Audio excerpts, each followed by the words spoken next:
사도행전 19장 1절에서 20절, 이 중 17절에서 20절까지 저와 여러분 한 절씩 교독하도록 하겠습니다.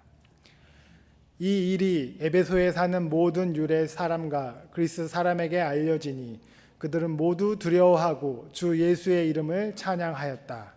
그리고 신도가 된 많은 사람이 와서 자기들이 한 일을 자백하고 공개하였다.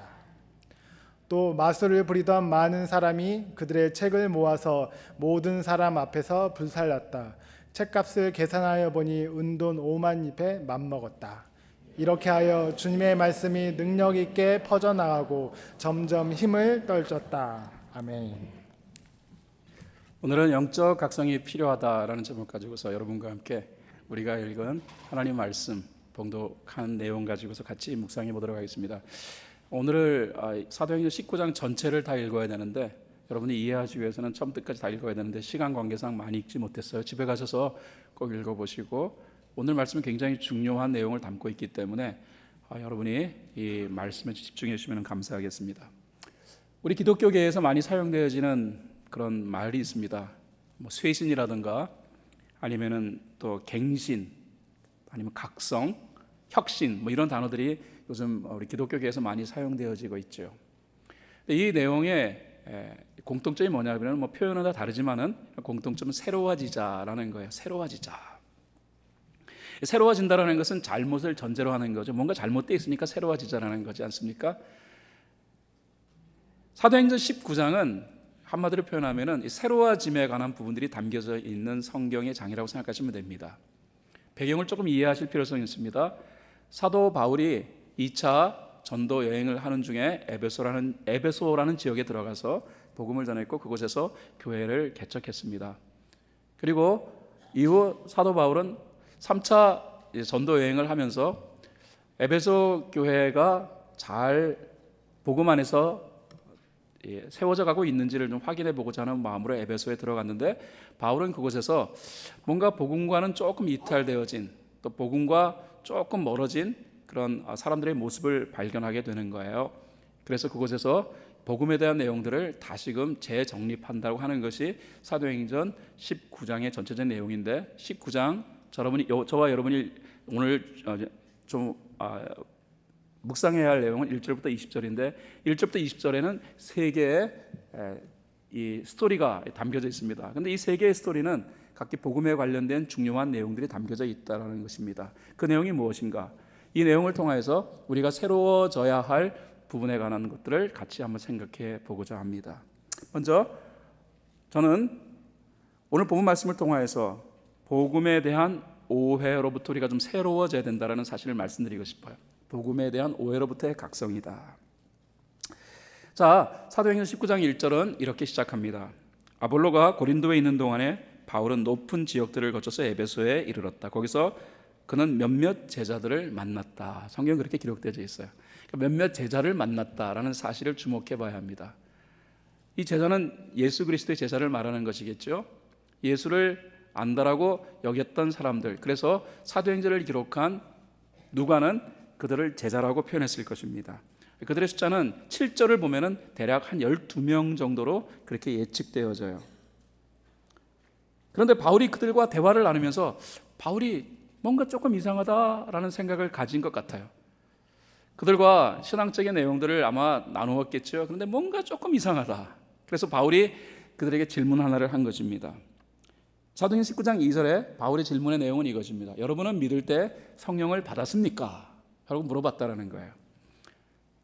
그런데 의외의 답변이 나왔습니다. 그들이 이렇게 대답하는 거예요. 우리는 성령이 있다는 말을 들어보지도 못했습니다.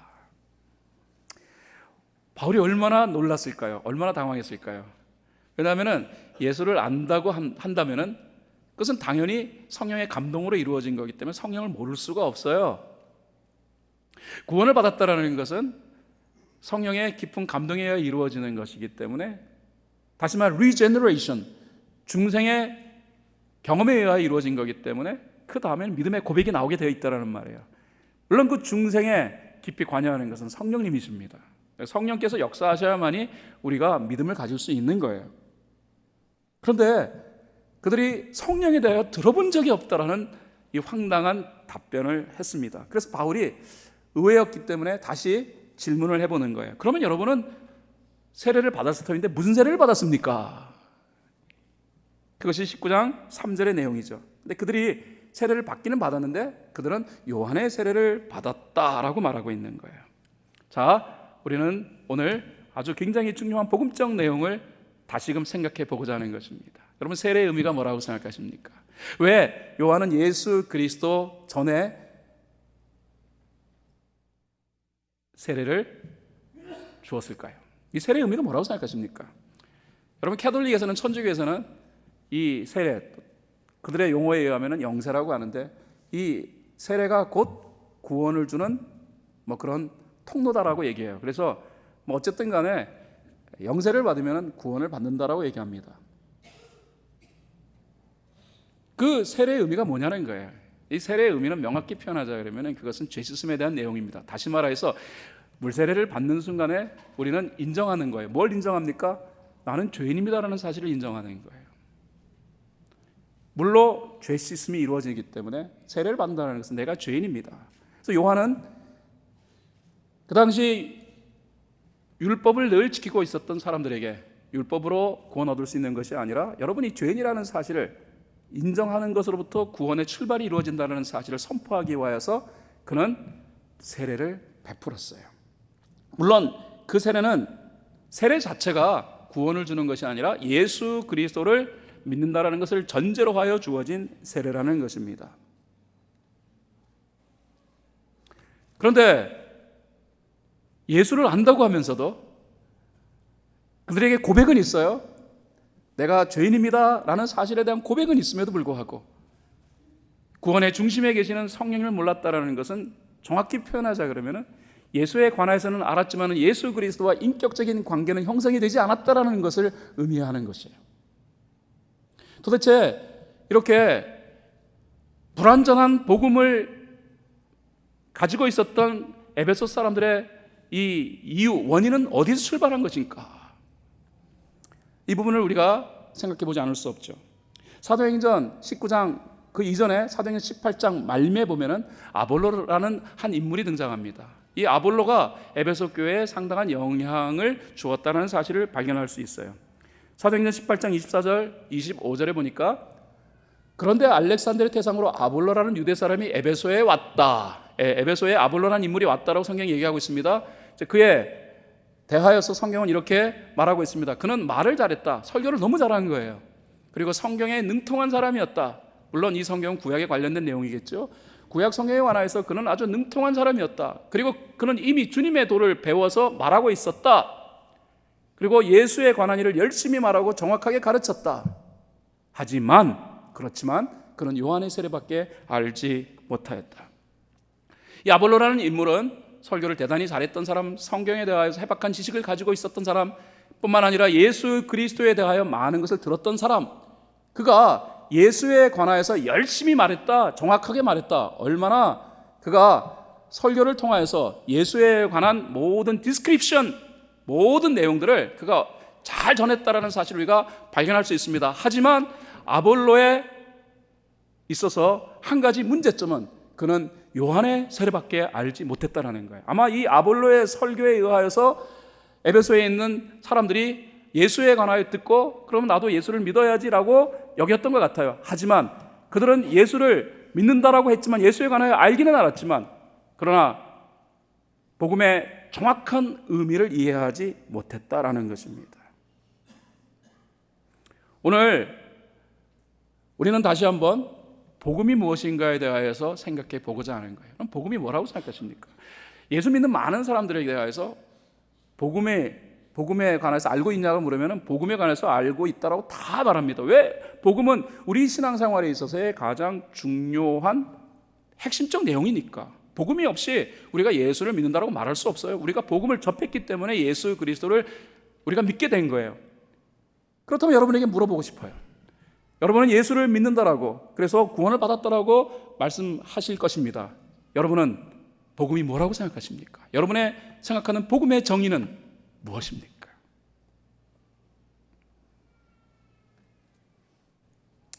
어떤 분은 그 복음이 아마도 상당히 윤리적인 거 도덕적으로 이해하시는 분이 계실지도 모르겠어요.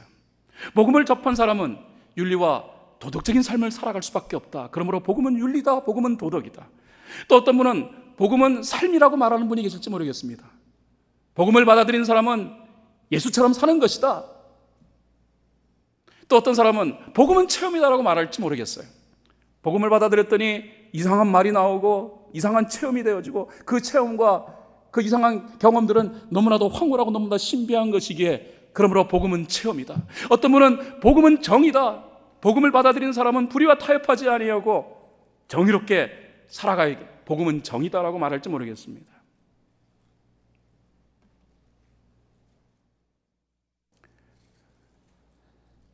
사도 바울은 자신이 죄인이라는 사실에 대하여서 명확하게 인정하고 있던 사람들에게 대하여서 분명한 질문을 했습니다. 여러분은 성령에 대해 들어보셨습니까? 근데 우리는 성령에 대해 알지 못하면 들어본 적이 없습니다. 그러므로 바울은 조금 이상하다. 이 사람들이 아는 것 같기는 하지만 복음에 대하여 정확한 의미를 이해하고 있지 못하구나. 이게 사도로서의 어떤 의지를 불태우는 일이기에 그러므로 바울은 그래서 복음을 알고 있다라고 얘기하고 있었던 이 사람들에게 복음을 설명합니다. 사도행전 19장 4절에 보면은 바울은 요한은 백성들에게 자기 뒤에 오시는 이 곧 예수를 믿으라고 말하면서 회개의 세례를 주었습니다. 여러분들이 스스로 나는 죄인입니다. 나는 스스로 구원받을 수 없는 무익한 자입니다. 사실 그거 고백하는 것도 쉬운 일이 아니에요. 그거 뭐 굉장한 그런 깨달음이 있어야만이 가능한 거예요. 내가 소망 부재의 존재, 나는 완벽한 죄인이라는 사실, 이거 고백하는 건 쉽지 않다니까요. 그러니까 이 정도 고백했다는 것은 대단한 고백이라고 말할 수 있습니다. 그러나 그것이 그의 고백에서 끝난다면 별로 의미는 없다라는 거예요. 이 고백은 반드시 예수 그리스도와 연관되어야 되는 거예요. 내가 소망 부재의 존재, 그러므로 나는 구원받을 수 없는 어떤 조그마한 의도 내게 없기에 그러므로 나는 나를 구원시킬 진정한 구원자가 필요합니다. 그 구원자가 누구인가? 예수 그리스도다. 그러므로 나에 대한 본질적 모습을 정확하게 이해한 사람은 그래서 구원자를 필요로 할 수밖에 없어요. 이 구원자가 예수다.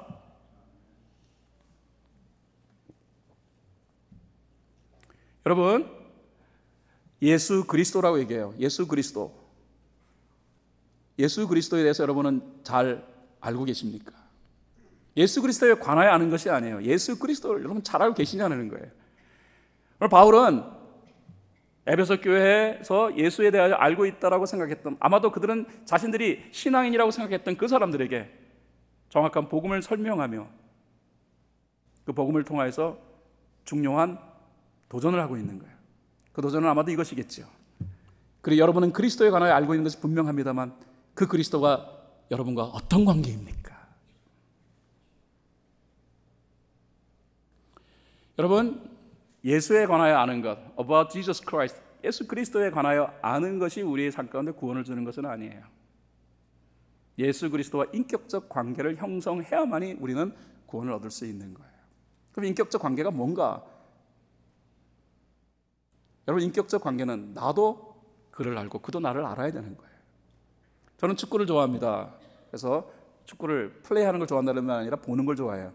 그래서 축구 경기를 많이 보는데 특별히 한국 선수 가운데서 요즘에 아주 걸출한 선수들이 많이 나와서 너무 좋아요. 현재 한국 최고 축구 선수 에이스라고 한다면 손흥민이라는 선수라고 말할 수 있겠죠. 이 축구 너무 잘하는 거예요.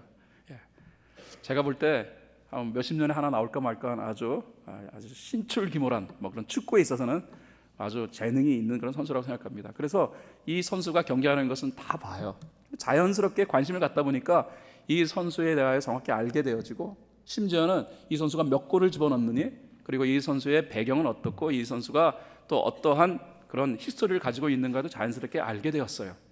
심지어는요, 이 선수가 좋아하는 음식이 무엇인지, 취미는 무엇인지까지 알게 되었습니다. 저는 이 선수를 너무 잘 아는 거예요. 이렇게 내가 손흥민이를 잘 아는데 손흥민은 저를 알까요?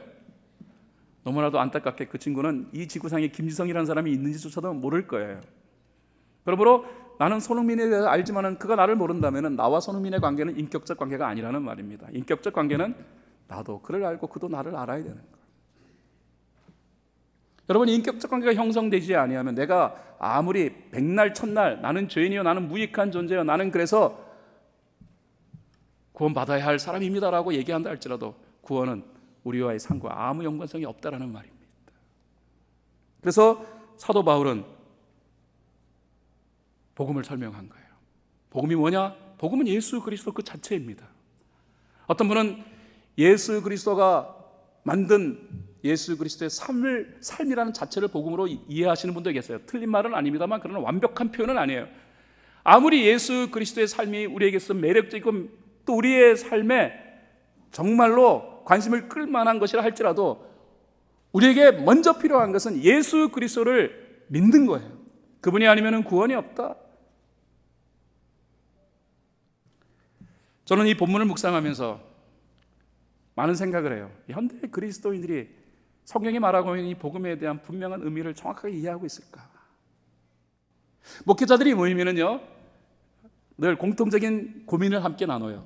그게 뭐냐면은 목회자들이 이 단에서 설교해야 할 중요한 내용은 사실 엄밀하게 말하면 복음에 관한 내용이잖아요. 복음은 결국 구원과 연결되어지는 것인데, 그런데 그 목회자들이 이구동성으로 말하는 게 내가 목회하고 있는 이 교회 성도들 가운데 정말로 복음을 제대로 이해하는 사람 얼마나 될까?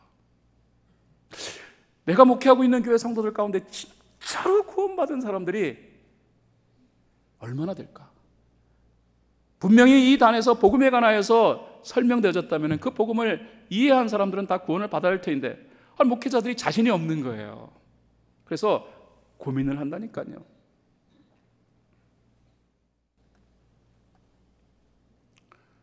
여러분, 오늘 여러분에게 중요한 질문 하나 던지려고 합니다. 여러분은 복음을 잘 이해하고 계십니까?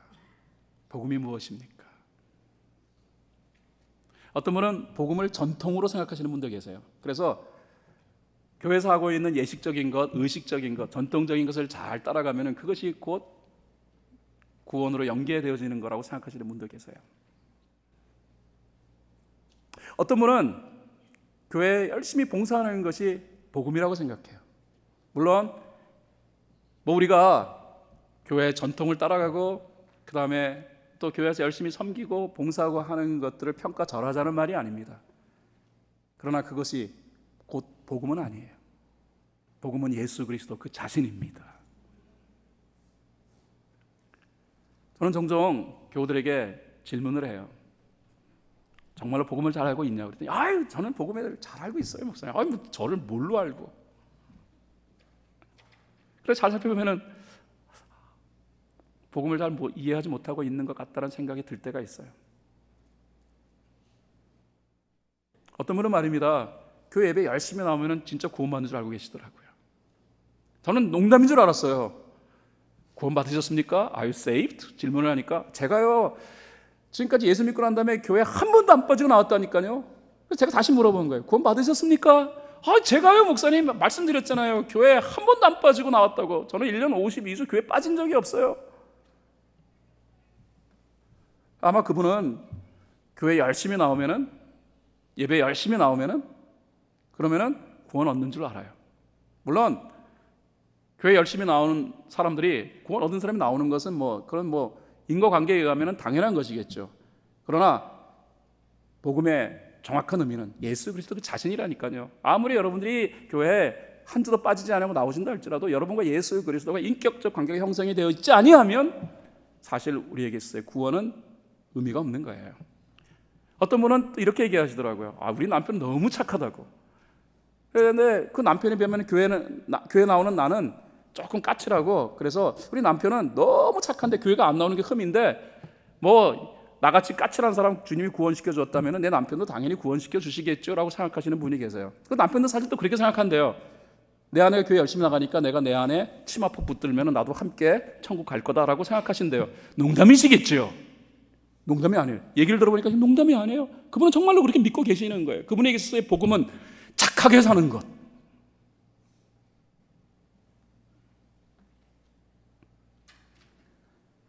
사랑하는 여러분, 사도 바울은 에베소를 방문하고 그 에베소에서 신앙생활을 하고 있는 몇몇 사람들을 통하여서 큰 충격을 받았습니다. 그들이 복음에 대하여 잘 알고 있는 듯 하여서 그래서 복음의 가장 중요한 핵심적 내용을 질문했더니 나는 성령에 대해 들어본 적도 없다. 성령에 대해 들어본 적이 없다라는 것은 중생적 의미를 이해하지 못했다라는 거예요. Regeneration. 그래서 사도 바울은 복음을 설명합니다. 여러분들이 요한의 세례를 받았다는 것은 여러분이 죄인이라는 사실을 인정한 것 참 잘하신 것입니다만, 그러나 그것이 다가 아닙니다. 여러분이 죄인이라는 사실을 깨달았기에 그러므로 구원자이신 예수 그리스도와 인격적 관계를 맺어야 합니다라는 의미에서의 복음을 설명했겠죠. 사도행전 19장 5절로 7절에 보면은 이 사도 바울의 복음적 설명을 들은 이 사람들은 예수 그리스도의 이름으로 세례를 받게 됩니다. 성경은 그 결과 그들이 성령 충만해졌다라고 표현하고 있어요. 바울이 그들에게 손을 얹으니 성령이 그들에게 내리셨다. 그래서 그들은 방언으로 말하고 예언을 했는데 모두 12사람쯤 되었다. 오늘 이 아침에 우리가 새로워져야 할 중요한 영역을 제시합니다. 복음 안에서 여러분은 예수 그리스도와 인격적 관계를 맺으셨습니까? 이에 대하여 분명하게 답변할 수 있으면 여러분은 구원받은 사람이 분명해요. 그러나 Let me see. I don't know yet. 잘 모르겠다. I have no idea. I have no confidence to say yes. 이렇게 생각하신다면, 아직 그렇게 답변하기에는 자신이 없다라고 하신다면, 여러분은 아직 복음화가 되지 않은 사람이에요. 두 번째, 오늘 성경 말씀은 마음을 얘기해요. 마음이 새로워져야 된다는 거예요. 복음을 받아들인 사람은 마음이 늘 새로워져야 돼요. 거친 마음으로는 우리의 복음을 수용할 수도 없고 그 복음의 능력을 드러낼 수도 없어요. 그러므로 오늘 우리가 다시 한번 새로워져야 할 중요한 영역을 말씀드립니다. 거친 마음밭으로부터 새로워지자. 자, 바울이 말씀을 가르쳤던 그 주 무대는 회당이었습니다. 회당이 어떤 곳이라고 생각하십니까? 이 회당은요, 유대인들이 하나님의 말씀을 배우기 위하여서 디아스포라 되어진 전 세계에 퍼져 있는 유대인들이 하나님 말씀 배우기 위하여 세운 그런 곳이에요. 그게 회당이에요. 그래서 바울은 전도를 할 때마다 그 회당에 들어가서 주로 하나님의 말씀을 가르쳤어요. 회당에 찾아온 유대인들 대부분은 하나님의 말씀을 배우기 위한 목적으로 회당에 찾아온다라는 거예요. 그러므로 바울은 하나님 말씀을 들으러 온 사람들에게 하나님 말씀 전하면은 그들이 복음을 받아들이겠다라고 생각하고 회당을 이용했다라는 것입니다. 그런데 아이러니컬한 것은 그 회당 안에서 하나님의 말씀을 대적하는 일들이 종종 일어났다라는 것입니다. 이거는 뭐 아이러니컬한 현상이라고 말할 수밖에 없어요. 사도행전 19장에도 그 내용이 있습니다. 사도행전 19장 8절에 보면은 바울은 회당에 들어가서 석 달 동안 하나님 나라의 일을 강론하고 권면하면서 담대하게 말하였다. 이 부분에 주목할 필요성이 있습니다. 이 바울이 회당에 들어갔습니다. 장소는 회당입니다. 회당은 아까도 말씀드린 것처럼 유대인들이 말씀을 배우는 장소로 여기는 곳이에요. 그러므로 회당에 찾아온 사람들은 대부분 말씀을 배우고자 찾아온 사람들이겠죠. 그곳에서 바울은 석 달 동안 for 3 months 3개월 동안 바울은 하나님 나라의 일을 강론했다. 그래서 강론했다라는 것은 설교했다라는 거예요. 권면했다. 잘 이해하지 못하는 사람에게 상세하게 풀어가지고 그 부분을 표현했다라는 것입니다. 담대하게 말했다. 원어적 의미는 열정적으로 했다라는 거예요. 열심을 품고 심지어는 목숨을 걸었다. 바울은 3개월 동안 회당에 찾아온 많은 사람들에게 복음을 설명한 거예요.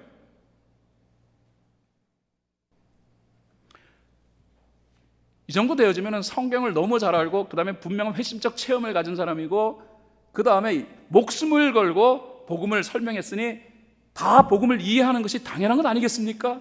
그런데 놀라운 일이 벌어집니다. 정말로 우리의 두 눈과 두 귀를 의심케 하는 반응이 등장합니다. 사도행전 19장 9절에 보면은요, 그러나 몇몇 사람은 마음이 완고하게 되어서 믿으려 하지 아니하고 온 회중 앞에서 이 도를 비난했다. 이 바울의 가르침에 대한 비난의 이유가 뭡니까? 성경은 분명히 말합니다. 마음이 완고하게 되었다. 이 마음이 완고하게 되었다. 마음밭이 거칠었다라는 거예요.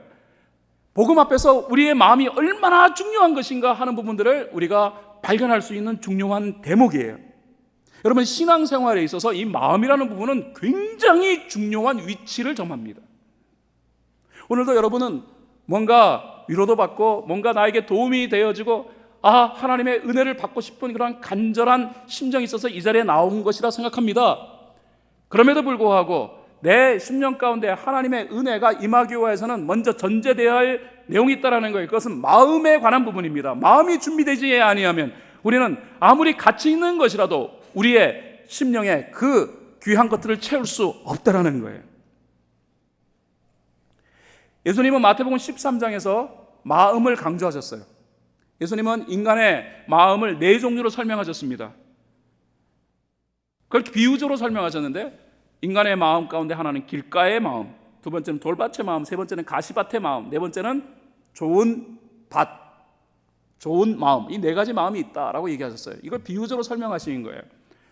그 가운데서 그 말씀이 열매를 맺을 수 있는 그 마음 상태는 좋은 밭이 되어야 된다라는 것을 말씀하시고, 그 나머지 세 개 통하여서 공통적으로 설명하신 것은 뭐냐면은, 거친 마음으로는 절대로 말씀의 은혜를 얻을 수 없다, 복음의 능력을 경험할 수 없다, 복음의 의미를 이해할 수 없다라는 것을 예수님은 강력하게 강조하신 거예요.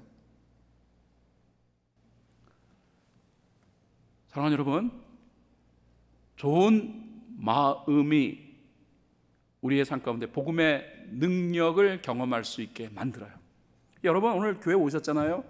그러면은 오신 거 참 잘한 거예요. 오늘 예배에 참여한 건 너무 잘한 건데, 그런데 예배에 참여하기 전에 여러분 모두가 마음을 준비하고 오셔야 되는 거예요.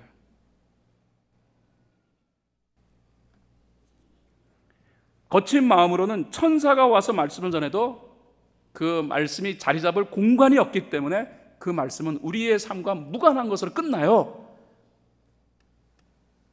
저는 이 부분을 주목하고 싶어요. 현대 그리스도인들은 마음을 준비하지 않고 교회에 와요.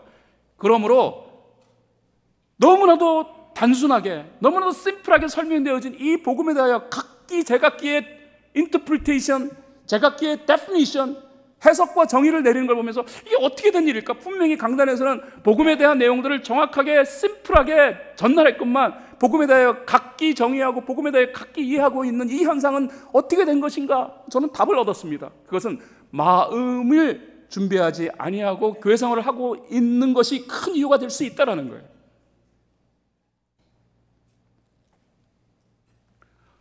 세상에 3개월을 그 심플한 복음을 설명했어요. 여러분, 복음 너무 간단한 겁니다. 예수 그리스도에 대한 내용이에요. 예수 그리스도예요. 예수 그리스도. 예수께서, 완전한 의인이신 예수께서, 성육신한 예수께서 인간의 죄를 대신 짊어지고 속죄 죽음을 택하시고, 예수님은 죽은 지 3일 만에 부활하시고, 그리고 우리의 삶을 전적으로 통치하시기 위하여 승천하셨다. 이게 복음이에요. 여기에 다른 내용 없어요. 다른 모든 것들은 부수적인 내용이에요. 이게 복음이에요. 너무 심플해요. 이 심플한 복음을 3개월 동안 그 성경을 너무 잘 알고 있었던 바울이, 그 언변에 능통했던 그 바울이 정말로 목숨을 걸고 열정적으로 전했다면 그 복음 당연히 받아들여야 되는데, 그 복음에 대하여 거부하고 그 복음을 받아들이지 아니하는 이유가 어디에 있는가? 오늘 성경은 분명히 표현합니다. 이게 마음의 문제다. 우리의 신앙생활에 있어서 이 마음은 그런 의미에서 굉장히 중요합니다. 바울은 그래서 한 가지 방법을 선택합니다. 사도행전 19장 9절 하반절에 보면요, 바울은 그들을 떠났다고 되어 있어요. 바울은 그들을 떠나 제자들을 따로 데리고 나가서 날마다 두란노 회당에서 강론하였다. 여기서 두란노 회당이라는 것은 개정계에서 두란노 서원이라고 되어 있습니다. 오늘날로 얘기하자면 그냥 퍼블릭 라이브러리라고 생각하시면 됩니다. 그냥 도서관이에요, 도서관. 바울은 종교적인 분위기가 물씬 풍기고 뭔가 분위기가 훨씬 더 경건하고 설교를 하기에 더 합당한 회당을 버리고 그냥 퍼블릭 라이브러리를 말씀을 전하는 장소로 택했다라는 거예요. 그 이유가 어디에 있는가? 그 이유는 간단해요. 마음이 준비되어진 사람과 마음이 준비되지 않은 사람을 분리하기 위해서예요. 그리고 바울은 그 퍼블릭 라이브러리, 에베소에 있는 그 퍼블릭 라이브러리에서 그는요, 하나님의 말씀을 2년 동안 가르칩니다. 성경을 보면은 사도행전 19장 10절에 성경 이렇게 기록되어 있습니다. 이런 일을 이태 동안 2년 동안 했다라는 말이에요. 아시아에 사는 사람들은 유대 사람이나 그리스 사람이나 모두 주님의 말씀을 들었다. 여기서 들었다라는 원어적 의미는 그냥 들었다, 설교 들었다 그 의미가 아니에요. 그 말씀의 의미를 깨달았다. 여러분, 마음이 얼마나 중요한지. 저는 성경을 읽으면서 우리 신앙생활, 복음적 신앙생활에 마음이 차지하는 비중이 너무도 크다는 사실을 발견합니다. 일주일 내내 생업의 현장에서 우리가 그냥 투쟁하며 살았어요. 어쩌면 주일 전혀 마음 준비되지 아니한 가운데 이 예배 자리에 오신 분도 계실 거예요. 어떤 분이 이렇게 얘기하실지 모르겠습니다. 저는요 뭐 특별하게 어려운 일은 없었기 때문에 그래서 그냥 맞습니다. 저는 특별한 일은 없었습니다. 괜찮아요 라고 말할지 모르겠습니다. 그러나 아무런 일이 없다 할지라도 마음밭은 한번 살펴보시고 오셔야 돼요. 왜? 여러분, 아무것도 안 하더라도 우리의 잔디밭에 토끼풀이 덮이는 일이 있다니까요. 민들레가 막 자라나는 일이 있다니까요. 뭐 일부러 자기 정원에 있는 잔디밭에다가 토끼풀 씨앗을 뿌리는 사람이 어디 있겠어요? 민들레 씨앗을 갖다 뿌리는 사람이 어디 있겠어요? 아무것도 안 하고, 안 했는데도 불구하고 비 몇 번 오고 났더니 토끼풀이 그냥 잔디밭을 다 점령해버려서 아이고 큰일 났네. 이거 어떻게, 결국 잔디까지 다 뒤집어 엎어버리는 일들이 우리의 일상생활에 있잖아요.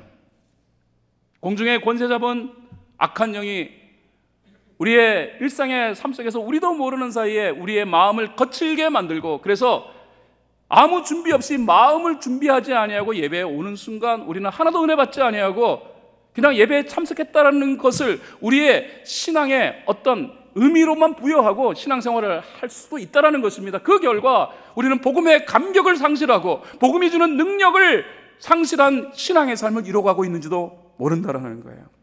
그래서 호세아 10장에서 하나님은 호세아 선지자를 통하여서 마음을 관리할 것을 강력하게 권고하고 계십니다. 성경은 이렇게 말합니다. 묵은 땅을 갈아엎어라, 뒤집어 엎어라. 나 주가 너에게 가서 정의를 비처럼 내려주겠다. 이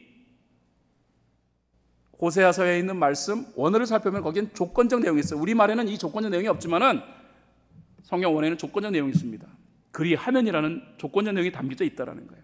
묵은 땅을 갈아엎어라. 그리하면 나 주가 너에게 가서 정의를 비처럼 내려주겠다. 마음이 준비되어진 자에게 복음의 놀라운 능력과 복음이 가져다주는 놀라운 은혜가 흘러 넘치게 되어 있는 거예요. 그래서 저는 여러분에게 중요한 질문을 또 한번 던지고자 해요. 여러분은 복음의 능력을 위하여 날마다 마음을 잘 관리하고 계십니까? 세 번째, 우리가 새로워져야 할 내용은 혹이라도 우리가 혹시 흉내내는 신앙생활을 하고 있는 것은 아닌지. 여러분, 신앙생활은 흉내내어서 만들어질 수 있는 게 아니에요. 11절부터 20절 사이에 보면은요, 바울의 영적 권능과 그리고 바울을 흉내낸 그런 짝퉁들의 망신, 이러한 재미있는 스토리가 기록되어져 있습니다.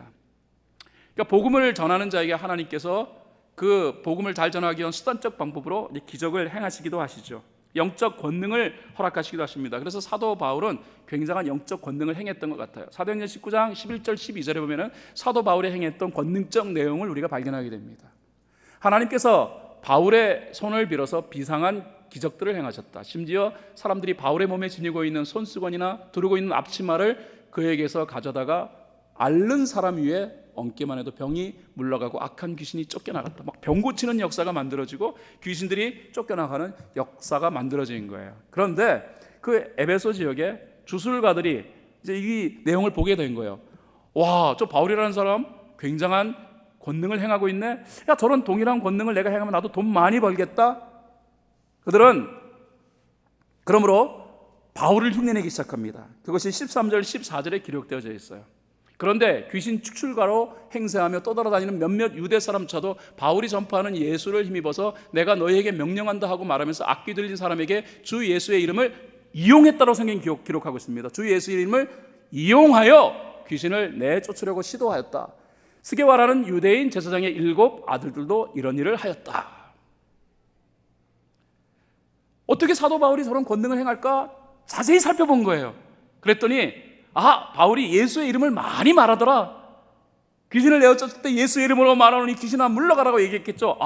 예수의 이름을 말하는구나. 아마 바울이 사용했던 보케블러리, 어휘라든가 바울이 사용했던 억양이라든가 인토네이션 이런 것들을 유심히 살펴보고 바울을 흉내냈습니다. 그리하면은 우리도 저런 권능으로 귀신도 쫓아내고 그 다음에 병도 고칠 수 있겠구나. 그리하면 나 돈 많이 벌 수 있겠구나. 성경은 말하죠. 그들이 예수의 이름을 이용했다라고요. 여기서 이용했다라는 의미는 한마디로 말하면 흉내냈다라는 것입니다. 근데 여러분, 신앙생활은 흉내가 아니에요. 흉내내서는 신앙생활의 진수를 경험할 수 없어요. 복음의 진수를 경험할 수 없어요. 중요한 말씀을 드립니다. 신앙생활은 흉내내는 게 아니에요. 신앙생활은 예수를 통하여서 얻게 되어지는 진정한 복음의 능력을 경험하는 것이에요.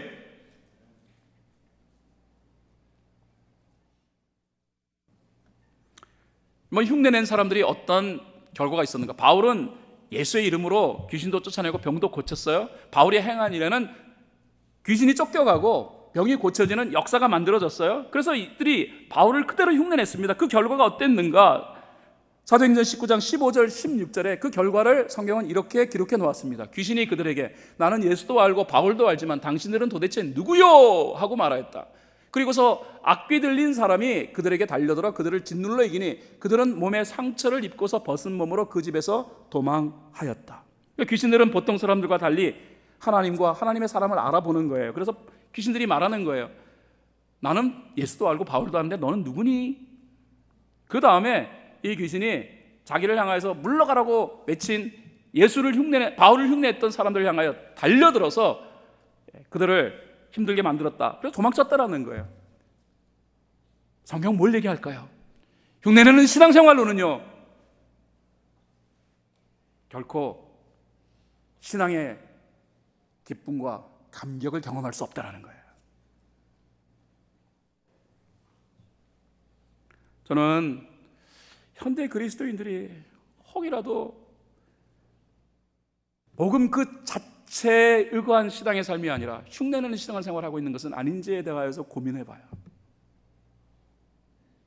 마음으로는 하나도 열정도 없어. 마음으로는 하나도 기쁨도 없어. 그런데 그냥 본 것은 있어가지고 신앙생활은 저렇게 하나보다 흉내내요. 근데 흉내내면은요 망신만 당하는 거예요.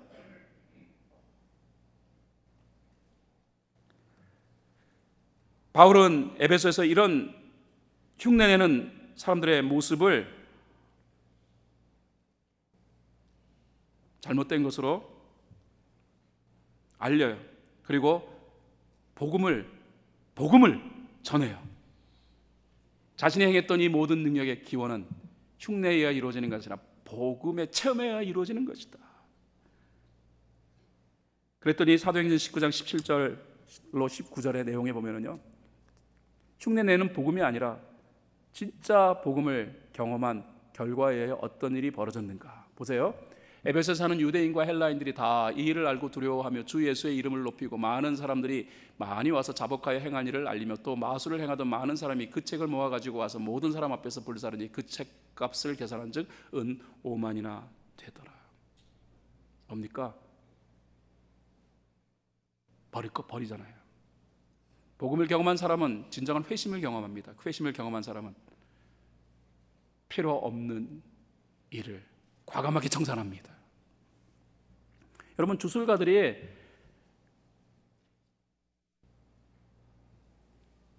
책을 가지고 있는데 그 책은 자기들의 생업의 수단이었어요.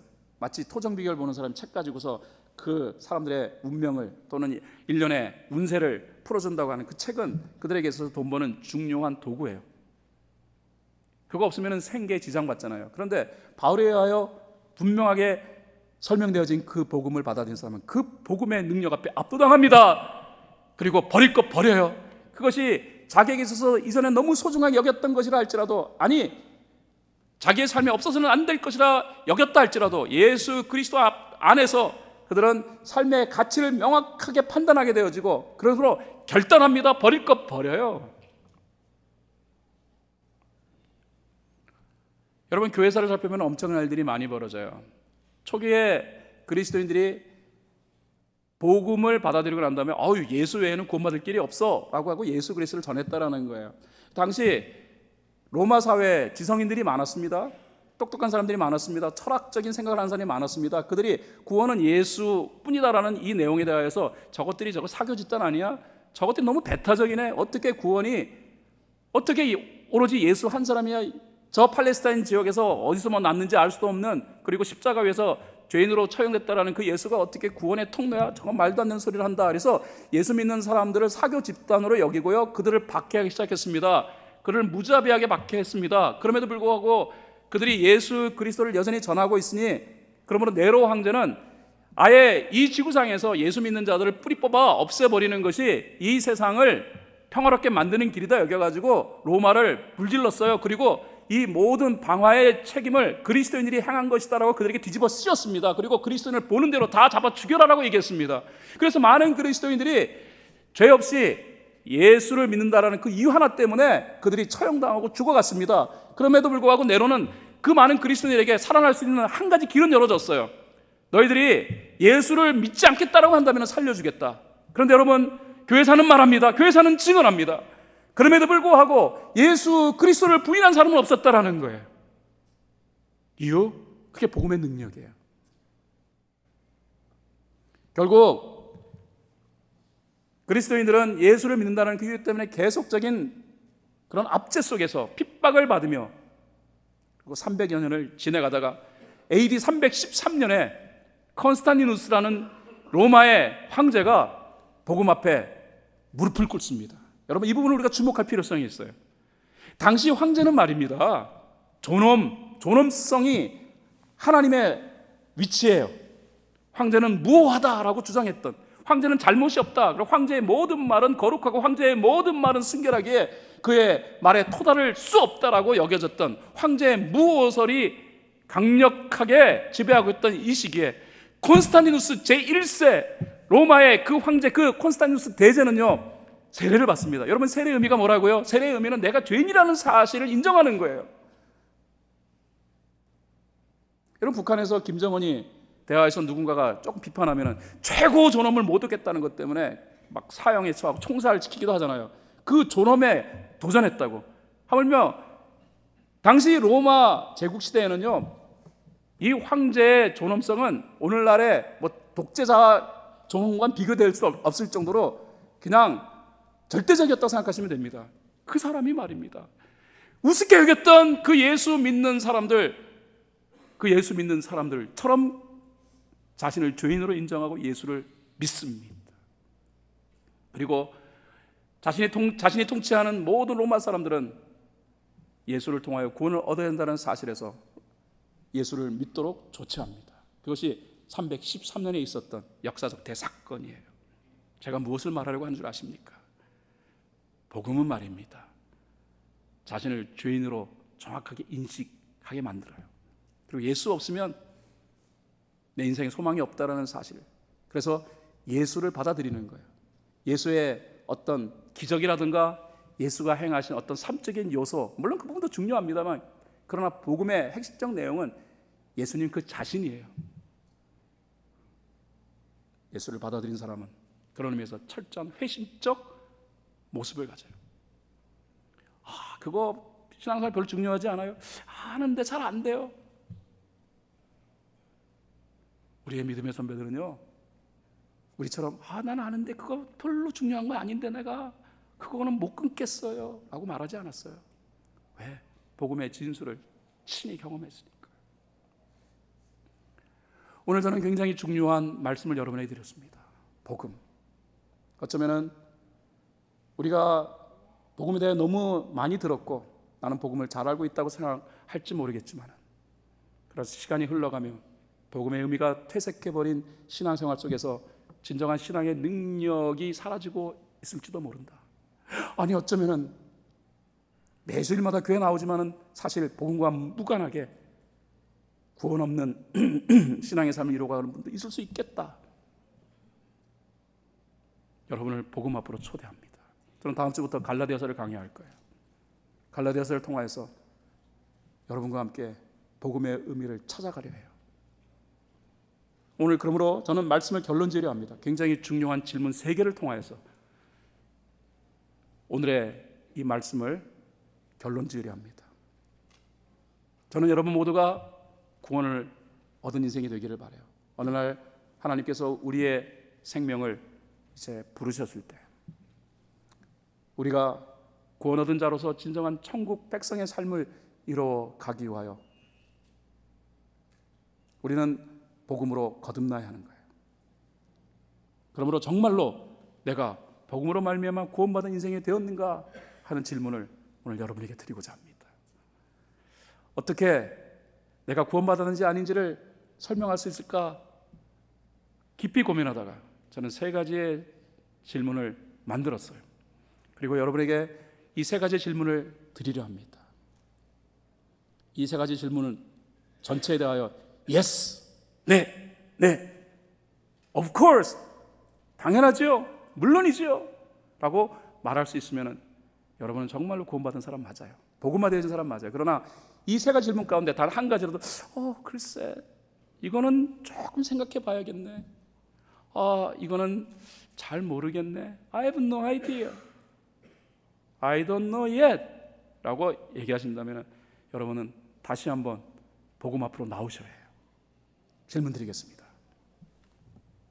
여러분은 인격적 예수를 만났습니까? 다시 말씀드립니다.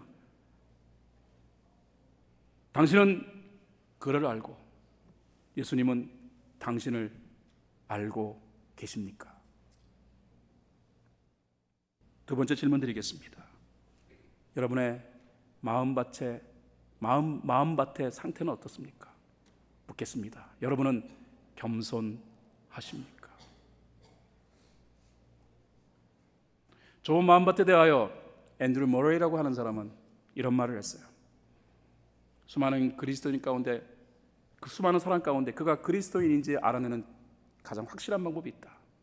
그에게서 겸손함을 찾아보라. 여러분, 겸손하지 않으면 내가 죄인이라고 고백할 수 없어요. 인간은 본성적으로 겸손하지 않아요. 그래서 성령의 도움에 의하여 우리는 겸손을 얻는 거예요. 내가 죄인이라고 얘기했다라는 말은 겸손함이 있기 때문이에요. 겸손하지 아니하고는 신앙생활은 불가능합니다.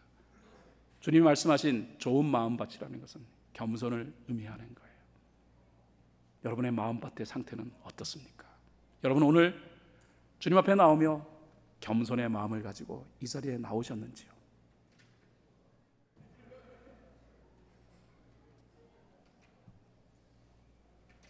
세 번째 질문 드리겠습니다.